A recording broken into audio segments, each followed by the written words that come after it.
¿Sabían que El Salvador vivió una de las masacres más fuertes de Latinoamérica en los últimos 50 años? O sea que no teníamos libertad de expresión. Si hablábamos, éramos acusados de terroristas o comunistas. Empezaron a sacar toda la gente y en una de esas mi mamá pues le dieron se puede decir, un balazo.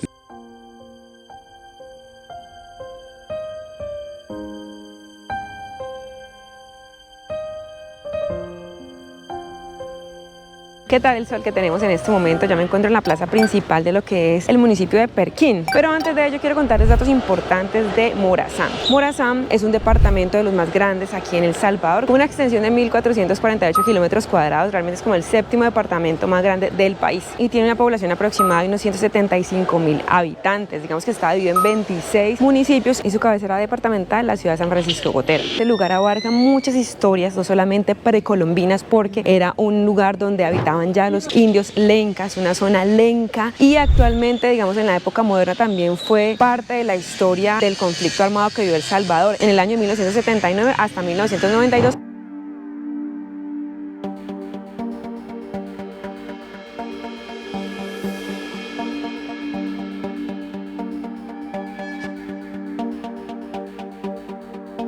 Primer parada importante de lo que les estaba contando, y es el Museo de la Revolución, amigos. Y es que aquí hace más de 30 años existe un museo en el cual tú puedes entender qué pasó en esta parte del país, qué pasó en la Guerra Civil de El Salvador, contada por los excombatientes de ese momento. Así que por acá tenemos el lugar, aquí compramos el boleto, solamente cuesta $1, y con esto estamos listos para conocer más de la historia del país en esa época. Como les estaba contando, ya se cumplen 30 años de este museo que quiso recopilar todo lo que pasó desde la perspectiva de los excombatientes guerrilleros en esa época, amigos. Realmente yo soy de las que cree que el que no conoce su historia realmente sí está condenado a repetirla, así que hay que conocer las historias no solamente de nuestros países, sino de toda América Latina. Por ejemplo, en mi caso, pues yo como colombiana, conocer cada historia de lo que pasó en todos nuestros países hermanos, porque así podemos tener la perspectiva, saber cómo actuar frente al futuro y no dejarnos meter los dedos a la boca. Ya aquí dentro del recorrido les cuento que son 5 salas las cuales vamos a visitar. Acá también hay personas que vivieron la época, que fueron excombatientes, que ahora se dedican a poder contarnos más de la historia. Este museo se fundó gracias al señor Rolando Cáceres, alias Mario, que fue la persona que cuando se firmaron los acuerdos de paz en el año de 1992 pidió a la ONU poder documentar un espacio en donde los salvadoreños y el mundo pudiera conocer un poco más de la historia que vivió el país en esa época. Acá les presento a don Carlos, que es la persona que nos está direccionando y nos está contando un poco más acerca de esto. Don Carlos, cuéntenos por qué empezó la guerra, cuáles fueron los motivos. Es la desigualdad social,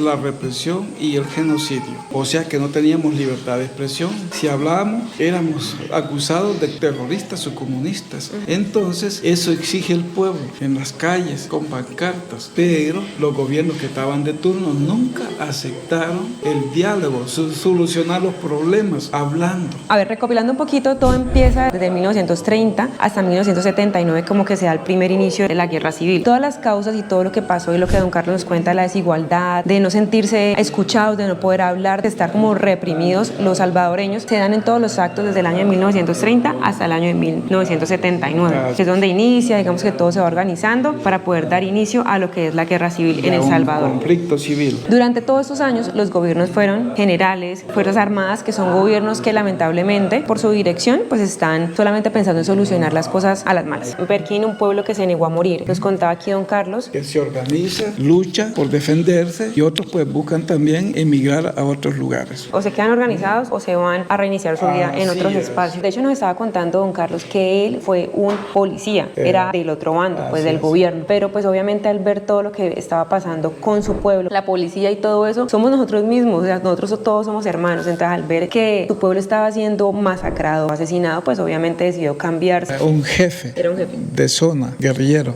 muy importante, pues tenía mucha experiencia y sobrevivió a la guerra, pues hace poco tiempo que él falleció. Estamos hablando que eso terminó y se firmó el acuerdo de paz en el año de 1992, exactamente mi año de vida, amigos, 30 años apenas que todo esto sucedió. También acá están diferentes personas que combatieron en la guerra, como ven, son mujeres, jóvenes, niños, personas muy jóvenes, quisieron ser parte del cambio en su país. Bueno, también nos contaba acá el papel tan importante y observaba yo que la mujer salvadoreña desde joven, muy berraca, que berraca para nosotros es muy fuerte. Pienso de que todos somos iguales y tenemos un derecho. Aquí en la guerra de guerrilla hubieron escuelas escuelas, dije, de alfabetización, hubieron escuelas de preparación política, de escuelas de capacitación de doctores, enfermeros. Aquí les decíamos nosotros brigadistas, pero también hubieron otras escuelas de comunicación que había que aprender, otros talleres de explosivos, habían escuelas para enseñar y allí se aprendía. La mujer jugó un papel muy importante en este caso y de ahí sale el derecho de la mujer, que también tiene igual derecho que el hombre. Exactamente. El comandante Janet Samur era una persona que vivía en la clase media, pero que decidió entrar y ser parte del cambio de su país, de su gente, y también muere en combate. Todas las personas que ustedes ven, de hecho la mayoría de ellas están muertas. Bueno, esa es Miguel Mármol, uno de los fundadores del Partido Comunista en El Salvador, sobreviviente de la masacre de 1932. Eso es lo que les estaba contando de la masacre que hubo allá por Izalco, que mataron más de 30,000 indígenas. Lo tienen que ir a verlo en el video anterior, amigos, porque ahí se los detallé un poquito más. Y hacia esta zona, digamos que están representadas personas que, digamos, tumbas de papel, personas que nunca fueron encontradas. En San Salvador estaban protestando, en cada parte del país estaban protestando. De hecho, acá me pareció re interesante. Muchas personas acá, obviamente como estamos con frontera con Honduras, se fueron desde acá hasta Honduras buscando refugio y allá encontraron la muerte porque los catalogaban como que ellos eran guerrilleros. Hasta ahí fueron asesinados también en otro país hermano. De hecho, aquí también nos cuentan y empiezan como a hablar un poco del mozote. Recordemos que el mozote fue uno de los momentos más fuertes que vivió esta zona y de hecho vamos a verlo a continuación, pero para darles como un pre acerca de eso, murieron más de 1,000 personas en el pueblo. Mozote es un pueblo de acá, de esta zona del país, de acá de Morazán, y resulta que ahí ellos se fueron catalogados como guerrilleros. Más a rato les voy a contar un poquitico más acerca de esto, pero fue una masacre realmente que hoy en día todavía sigue siendo objeto de investigación. Bueno, esta sala está dedicada a la solidaridad que recibió el país en ese momento de diferentes países hermanos, y que nos estaba contando aquí Carlos que no solamente fue como un tema de guerra, sino que realmente ellos aportaban a la estructura base de las personas que estaban acá enseñando su conocimiento. Alemania, México, Nicaragua sí fue de los fuertes, Checoslovaquia, Medio Oriente, España, bueno, fueron varios países, pero obviamente eran personas, sino que uno dice como que, ay no, México, no fue todo México, 2 personas, 3 personas venían de voluntarios a poder enseñar lo que sabían. Aquí ya vemos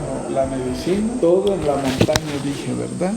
Mira, operando más que todo a campo libre. Estás allá en la montaña, aquí en Perquín no, porque la altura, aquí te bombardeaban. Aquí ya vemos, mira, vi en los campamentos, mira, tiene mexicano este doctor. Primera fuerza guerrillera, la mayor parte murió, solo vive. Él sí lo conozco que vive. Repartiendo la comida, cociendo el maíz, por eso hablamos bien en los campamentos. También aquí están los documentos de estudio, por ejemplo, teníamos que estudiar la carta fotográfica, porque ahí tenés que dirigirte, ¿verdad? En cualquier misión. Claro, el mapa. Sí, 4 frentes de guerra, pero solo en 3 frentes hubo presencia, mira, Chalatenango, el Paracentral y Oriente, y Suroriente. Ella vive en La Unión, ella vive en Mianguera, Morazán, vive en Cacaopera, y los aparatos que usaron los médicos para revisar los oídos, para tomar presión. Niños huérfanos, la guerrilla los recoge, hace escuela y los pone a estudiar, les enseña medicina, comunicación, explosivo, y de 15 años se distribuyen en las distintas estructuras. No había de otra forma.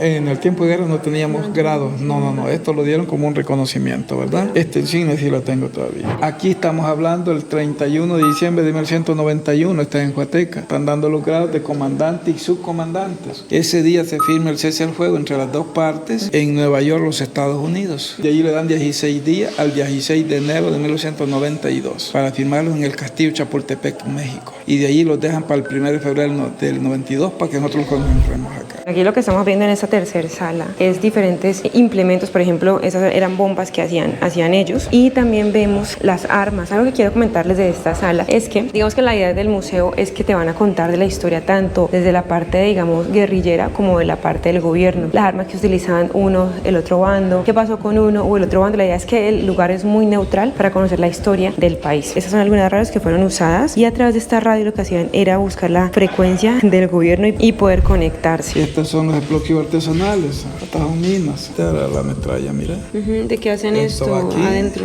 Tenía TNT o C4. Esto se entraba en la tierra y cuando alguien se paraba aquí, explotaba esto. Miércoles. 3 meses duraba en la tierra más, ¿no? Porque la batería era interna. Se acabó. Y para lanzar granadas 100 metros, como no teníamos morteros ni cañones, hacíamos 1 metro de largo, 60, una granada de 10 libras, una de 6, un cable a 10 metros, chocas allá, revientaste y la sacaba para un disparo. Aquí están las granadas artesanales, granada de mano con su seguro, bomba de contacto, que esta dejamos de hacerla porque era muy ofensiva. El checo lo usaron los paramilitares del gobierno la carabina municipal del gobierno, el FAL vino en diciembre del 80 para la guerrilla. Este dice que vino de Nicaragua. 307 centavos, 20 cartuchos igual. Hoy ya están, dije, inutilizables por las Naciones Unidas. Por ejemplo, este asiento fue un avión que fue derribado por la izquierda, por decirlo así, y más armamento. Algo importante es que la ONU pudo intervenir y poder firmar al final, como les hemos contado, un acuerdo de paz en el 92. Miren, por acá tenemos una bomba de las cuales cayeron en esta zona. Dice que cayó 5 de agosto del 81. Es un ejemplo que tenemos nosotros acá para que ustedes puedan entender, y esta es como la magnitud. De hecho, que este hueco que ustedes están viendo se ha llenado con los años, pero era mucho más grande. Fueron 5 metros de profundidad que podía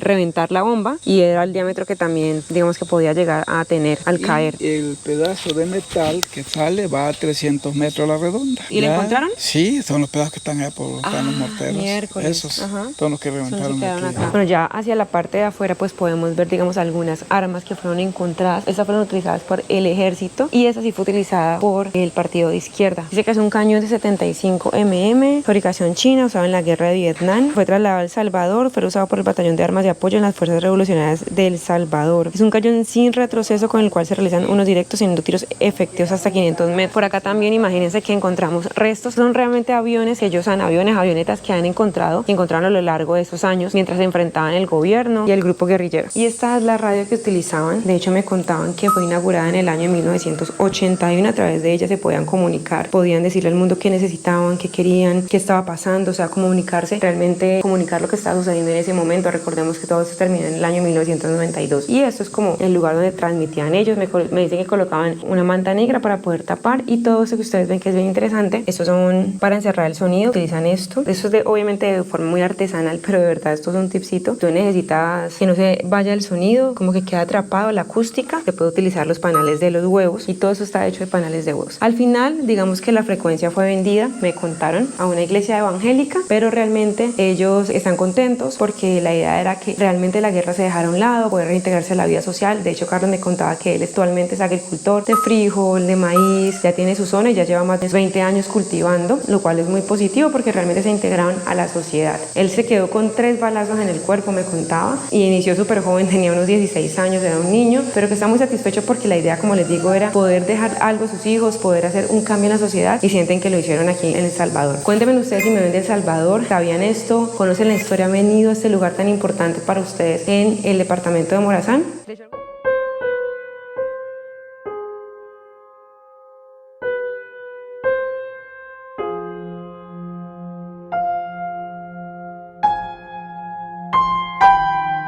De hecho, algo importante es que este museo es autofinanciable, o sea que gracias a la gente que viene y paga $1 por la entrada, pues digamos que el museo se sostiene, porque la idea, amigos, no es tener un partido realmente como que yo estoy con ellos, izquierda, derecha, no. La idea es conocer la historia, que si hay un suceso, algo que no está bien, está pasando actualmente, pues saber, bueno, en el pasado hicieron esto, no nos fue bien, vamos a hacerlo de otra manera diferente. Entonces, ellos aquí quieren promover que conozcamos solamente el lugar, que aprendamos, que conozcamos qué pasó para tomar diferentes y mejores decisiones. Entonces, ni con la izquierda ni con la derecha, literal es un museo neutral. Yo quería preguntarle a Isa, ¿qué te pareció el museo como salvadoreño? La verdad, a mí me gusta mucho el museo porque tiene muchas, como mencionaste, tiene partes de uno, partes de otro, no te inculcan así como que no, que nosotros hicimos esto o estos fueron los malos. Es bueno aprender y tienen bastante material, déjame decirte. Ahí lo vieron ustedes en la parte del video, y muchos datos históricos también, así que me ha parecido muy bueno, aunque me da un par de, así me da como cosita, porque me transporta en ese tiempo y decir, wow, cómo fue que las personas vivieron, muchas personas que sobrevivieron a todo eso. ¿Vos estabas vivo o no? No, claro que no, si apenas tengo 29 años. Ah, ok, bueno, Isa casi. Sí, casi, pero mis papás me cuentan lo que pasó en ese entonces, cómo vivían, y fue bien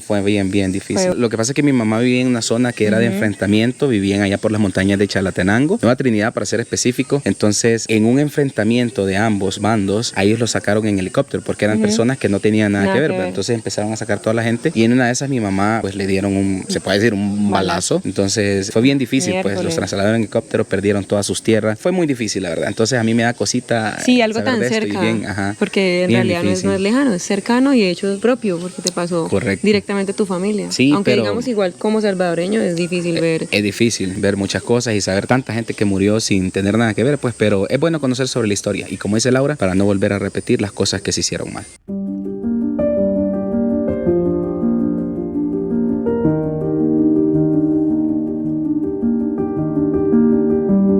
Hemos llegado llegado al Mozote, un pueblo que sufrió las consecuencias de la guerra civil. Y dicen que, digamos que esta es la prueba de las barbaries que vivieron las poblaciones, los campesinos de la época durante la guerra. Resulta y cuenta la historia que dado a que toda esta zona es una zona montañosa, pues la guerrilla obviamente tenía sus operaciones base, tenía sus campos de concentración, tenía pues sus lugares en los cuales se daban las operaciones guerrilleras. Entonces el gobierno decidió montar como un operativo. Realmente fue un batallón que llegó a la zona buscando guerrilleros, ¿cierto? Entonces ya ellos sabían, dice la historia, que sabían que venía el batallón. Muchas personas trataron de huir de la zona porque decían que algo malo iba a pasar, y muchas otras personas de este pueblo decidieron permanecer acá porque no tenían nada que ver con la guerrilla. Digamos que en ese momento el gobierno pensaba que toda la gente de la zona era guerrillera, y esa era la justificación. Dicen que el 11 de diciembre de 1981 llega este batallón, reúne todas las personas aquí en la plaza que estamos viendo actualmente, toda esta plaza, y empieza a seleccionar la gente, a dividir hombres, jóvenes, adultos, y los niños, mujeres y ancianos. Los dividen, los interrogan, los torturan, y posteriormente esa misma noche los mandan a dormir a sus casas. Al día siguiente empiezan a llevarse a las personas, a torturarlas, matan todos los hombres, matan todos los niños. Antes de eso describen cosas, la verdad, brutales. Los lastiman bastante, se llevan a las mujeres, niñas, las violan y las matan y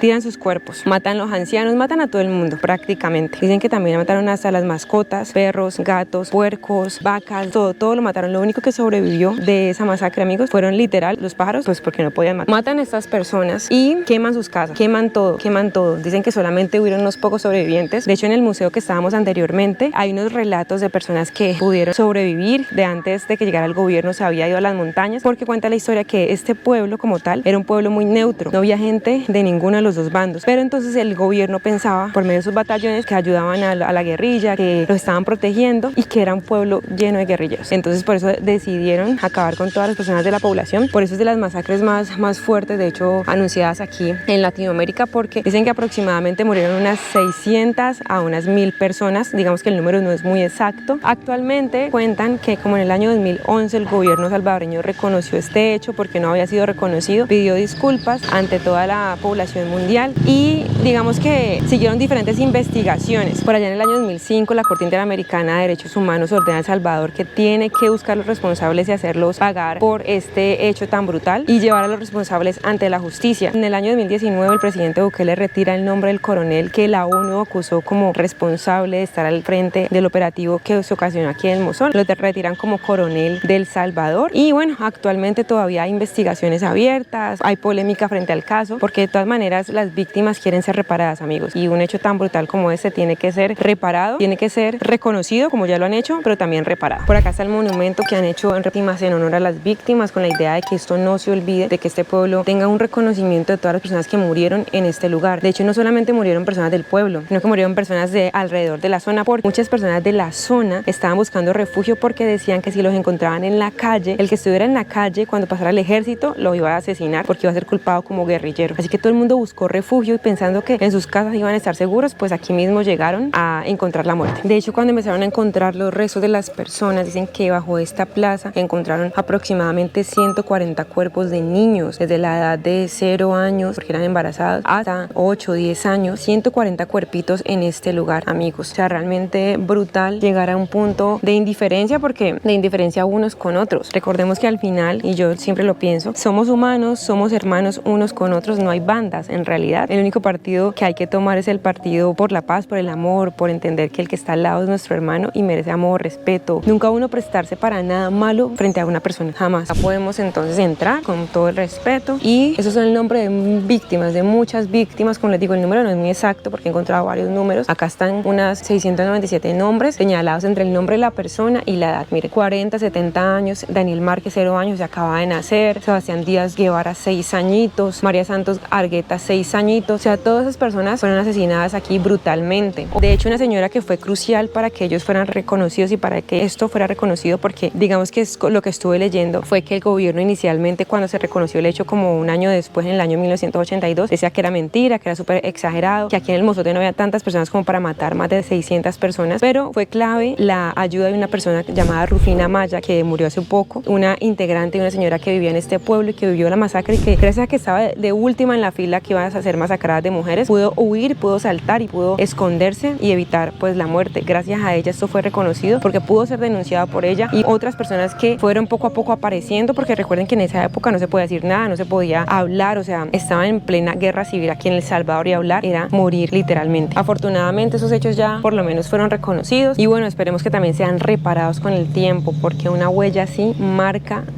la sociedad de una forma muy loca. Actualmente el pueblo la verdad se ve súper bonito, esta zona es súper bonita, la idea es que sea una zona de paz, de tranquilidad. De hecho también en esta zona se puede hacer algo que se llama la Ruta de la Paz, que te muestran como los municipios que fueron parte del conflicto uno a uno, porque era una zona donde se escondían los guerrilleros de la época. Y acá tenemos un parque, si lo alcanzan a observar, este parque que está súper bonito, que es el Parque de la Reflexión, es el Parque Jardín de Reflexión de los Inocentes. Algo que marca muchísimo este tema es que dicen cómo es que los niños van a hacer daño, cómo es que los niños van a ser acusados de guerrilla, cómo es que matan a tantas personas sin el debido proceso. O sea, hay un montón de historia frente a esto. Esto la verdad es un pedacito que les estoy resumiendo, pero definitivamente es algo que como salvadoreños, ustedes amigos si me están viendo desde El Salvador y nosotros como hermanos extranjeros tenemos que saber, entender, aprender y no permitir jamás amigos, jamás que algo así pueda pasar. La vida es valiosa y la vida es hermosa y el respeto ante todo, ante la vida de los demás.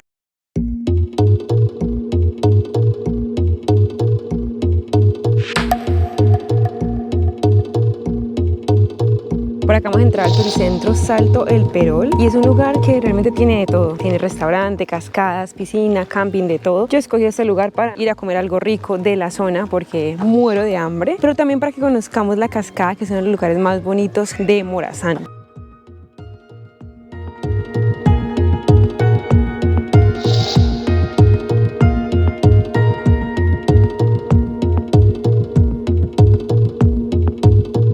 Y por acá ya está el almuerzo, miren esa ricura, un churrasco con choricito, con picadillo, con arroz con verduras, un café, tortillas. Cuento que cada almuerzo está por un costo de $8, me parece un buen precio. ¿Tú crees que es un buen precio, Isa? Está bien, la verdad. ¿Cierto? No está bueno, Por está ese bueno. precio rondan todos los... Por acá nos quedamos con Isa disfrutando de este almuerzo para ya irnos a refrescar y terminar este video, mis queridos amigos. Lo que hice fue bajar de donde estábamos comiendo por todo este espacio para llegar a la cascada más linda del Turicentro, la cascada del Perol. Dicen que es preciosa y tiene como unos nacimientos de agua natural y se han hecho como unas piscinitas, ahorita las vamos a mostrar, naturales obviamente, con toda la piedra. ¡Hola!